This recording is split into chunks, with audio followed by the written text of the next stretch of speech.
దేశంలో జనగణనకు కేంద్ర హోంశాఖ గెజిట్ నోటిఫికేషన్ విడుదల చేసింది. దేశ చరిత్రలో మొదటిసారి జనాభా లెక్కలతో పాటు కులగణన చేపట్టనున్నారు.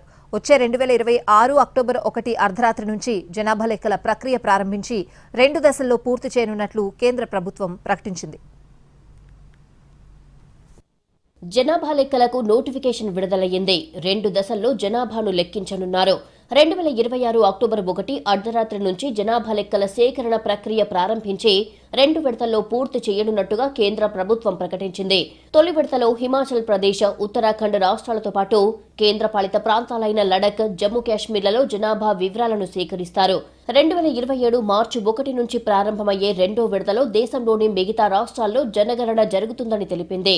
జనాభా లెక్కల సేకరణ ప్రక్రియపై కేంద్ర హోంమంత్రి Amit Shah, home secretary, registrar general and census commissioner, ఇతర ఉన్నతాధికారులతో సమీక్షా సమావేశం నిర్వహించారు. దేశంలో సాధారణంగా ప్రతి 10 ఏళ్లకు ఒకసారి జనాభా లెక్కలు జరుగుతుంటాయి. చివరిసారిగా 2011లో జరిగాయి. 2021లో జనాభా లెక్కించాల్సి ఉండగా కరోనా కారణంగా వాయిదా పడింది.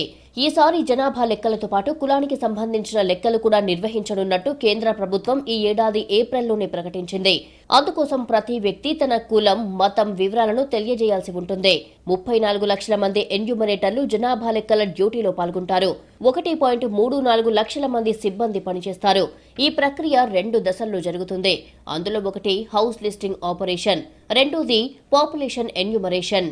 హౌస్ లిస్టింగ్ ఆపరేషన్ లో ప్రతి కుటుంబ నివాస స్థితి, ఆస్తులు, సౌకర్యాల గురించి సమాచారాన్ని సేకరిస్తారు. పాపులేషన్ ఎన్యూమరేషన్ లో ప్రతి వ్యక్తి సామాజిక, ఆర్థిక, సాంస్కృతిక వివరాలు నమోదు చేస్తారు. ఈ దశలోనే వ్యక్తుల కులం గురించి సమాచారం సేకరిస్తారు. ఈసారి జనాభా లెక్కల సేకరణ అంతా ట్యాబ్ల ద్వారా పూర్తిగా డిజిటల్ రూపంలోనే సాగుతుంది.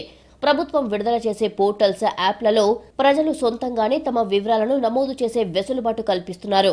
డేటా భద్రత కోసం కఠినమైన చర్యలు తీసుకుంటున్నట్లుగా కేంద్ర హోంశాఖ వెల్లడించింది. సమాచార సేకరణ, బదిలీ, స్టోరేజీని అత్యంత కట్టుదిట్టంగా చేపడుతున్నట్లుగా తెలిపింది.